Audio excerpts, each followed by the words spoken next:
Students, आप सब ने बहुत सी ब्यूटीफुल पेंटिंग्स देखी होंगी किसी म्यूजियम में या किसी आर्ट गैलरी में।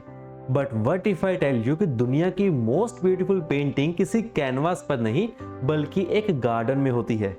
यस, और इसी ब्यूटीफुल इमेजिनेशन को माया एंथनी ने अपनी पोएम कैनवास ऑफ सॉइल में परफेक्टली डिस्क्राइब किया है। इस पोएम में पोइट गार्डन को एक लिविंग आर्टवर्क के रूप में हमें प्रेजेंट करती है। उनके अकॉर्डिंग एक गार्डनर सिर्फ प्लांट्स नहीं उगाता बल्कि वो सोइल को डिफरेंट कलर ऑफ फ्लावर से इतना ब्यूटीफुली डेकोरेट करता है कि वो पूरा गार्डन एक पेंटिंग बन जाता है। तो चलिए इस पोएम को एक ब्यूटीफुल स्टोरी की तरह एक्सप्लोर करते हैं और समझते हैं कि कैसे नेचर भी एक आर्टिस्ट हो सकता है। स्टूडेंट्स, हमारे पोएम का पहला स्टैंजा है, palettes of earth rich and deep where dreams of gardener sleep. यहाँ पोइट सोइल को एक सिंपल मिट्टी नहीं मानती बल्कि उसे एक पैलेट यानी पेंटर के कलर बोर्ड की तरह डिस्क्राइब करती है। और जैसे एक आर्टिस्ट अपने पैलेट पर कलर मिक्स करके ब्यूटीफुल पेंटिंग्स बनाता है, वैसे ही गार्डनर्स सोइल में सीड प्लांट करके नेचर का एक मास्टरपीस क्रिएट करते हैं। इस स्टैंजा में phrase rich and deep words soil की फर्टिलिटी और ब्यूटी को एक्सप्रेस करता है। वही next line where dreams of gardener sleep बहुत सिंबॉलिक है, क्योंकि यहाँ गार्डनर के सपने सीड्स की फॉर्म में सॉइल के अंदर सो रहे हैं। मतलब अभी फ्लावर्स नहीं दिख रहे, लेकिन उनके ब्यूटीफुल फ्यूचर का ड्रीम हम ऑलरेडी मिट्टी के अंदर हिडन देख सकते हैं। इसके बाद पोइट नेक्स्ट लाइंस में गार्डनर को एक रियल आर्टिस्ट की तरह प्रेजेंट करती है एंड वो लिखती हैं, brush strokes of seeds planted true awaiting springs vibrant hue. यहाँ पोइट सीड्स को ब्रश स्ट्रोक्स बोलती है, जो एक ब्यूटीफुल मेटाफर है बिकॉज जैसे एक पेंटर ब्रश से कैनवास पर कलर फिल करता है, वैसे ही गार्डनर केयरफुली सॉइल में सीड्स प्लांट करता है। यानी यहाँ पोइट मेटाफोरिकली सीड्स को पेंट ब्रश के साथ रिलेट करती है। इसी स्टैंजा में फ्रेज प्लांटर ट्रू का मतलब है कि गार्डनर प्योर डेडिकेशन और केयर के साथ सीड्स को ग्रो करता है एंड उसके अंदर एक होप होती है कि एक दिन ये स्मॉल सीड्स ब्यूटीफुल फ्लावर्स में चेंज हो जाएंगी। इसी स्टैंजा की लास्ट लाइन में पोइट लिखती है, अवेटिंग स्प्रिंग्स वाइब्रेंट ह्यू। मतलब सीड्स को प्लांट करने के बाद अब गार्डनर पेशेंटली स्प्रिंग सीजन का वेट करता है। स्प्रिंग यहाँ न्यू बिगिनिंग्स, हैप्पीनेस और फ्रेश लाइफ को सिंबलाइज करता है। वही वाइब्रेंट ह्यू कलरफुल फ्लावर्स की ब्राइट ब्यूटी को शोकेस करते हैं। इन सभी का इस कॉन्टेक्स्ट में आने का मतलब है कि रीडर्स के माइंड में एक ब्यूटीफुल गार्डनर का इमेज क्रिएट करना। आगे थर्ड स्टैंजा में पोइट कहती है, blossoms Bloom a painted site dancing in the morning light. तो इन लाइंस में पोइट कहती है कि अब फाइनली गार्डनर की मेहनत रिजल्ट लाती है और अब गार्डन सिर्फ एक प्लेस नहीं रहा बल्कि एक ब्यूटीफुल पेंटिंग की तरह अपीयर हो रहा है। जहां पर फ्रेज ब्लॉसम ब्लूम फ्लावर के फुली खिलने को डिस्क्राइब करता है कि जो सीड पहले सॉइल के अंदर हिडन था वो अब एक कलरफुल फ्लावर बनकर गार्डन को ब्लूम यानी जिंदा बना रहा है।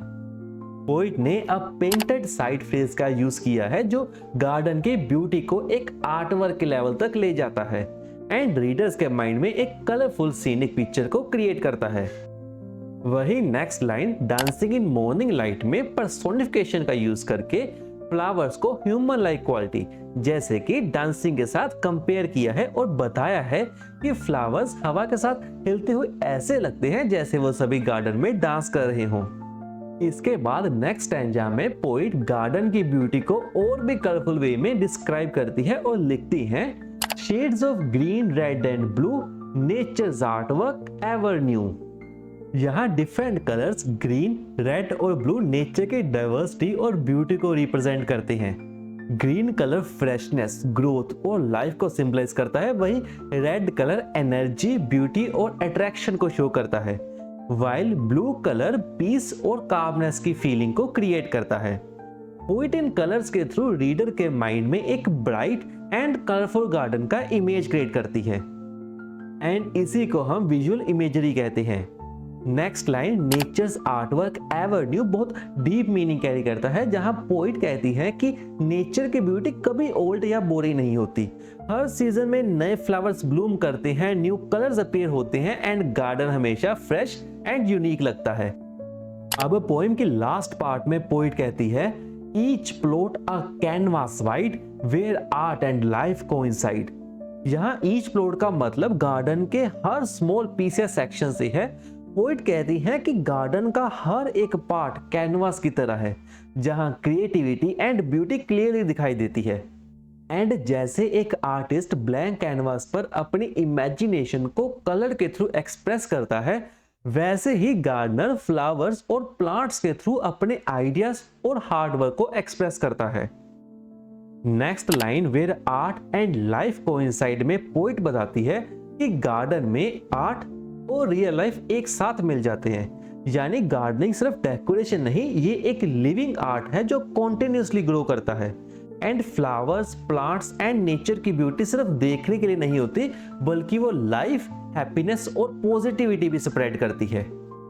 इसके बाद पोएम की लास्ट लाइन में पोइट गार्डनर्स के हार्डवर्क और क्रिएटिविटी को ब्यूटीफुली अप्रिशिएट करते हुए लिखती है, in the hands of those who till gardens become painting still. यहाँ दोज हु टिल से पोइट गार्डनर्स की बात करते हैं जो सॉइल को प्रिपेयर करते हैं, सीड्स को प्लांट करते हैं और प्लांट्स की आगे चलकर केयर भी करते हैं। इन लाइन से पोइट ये शो करती है कि गार्डनर्स के हैंड में एक स्पेशल क्रिएटिव पावर होती है जो सिंपल सॉइल को भी एक्स्ट्रा ऑर्डिनरी ब्यूटी में ट्रांसफॉर्म कर देती है। इसी के साथ स्टैंजा की last line gardens become painting still poem के सेंट्रल आइडिया को परफेक्टली एक्सप्रेस करता है, जिसमें पोइट कहते हैं कि गार्डन्स की मेहनत और इमेजिनेशन से गार्डन्स बिल्कुल पेंटिंग जैसे ब्यूटीफुल लगने लगते हैं। यहाँ गार्डन को एक लिविंग पेंटिंग के रूप में कंपेयर किया गया है जो नेचर के कलर और लाइफ से भरा हुआ है। तो स्टूडेंट्स, इसी के साथ हमारी पोएम कैनवास ऑफ सॉइल यहाँ खत्म होती है। आई होप आपको पोएम और उसका सेंट्रल आइडिया अच्छे से समझ आया होगा। मैं आपसे मिलता हूँ किसी नए चैप्टर की एक्सप्लेनेशन के साथ। तब तक के लिए take care and keep blooming.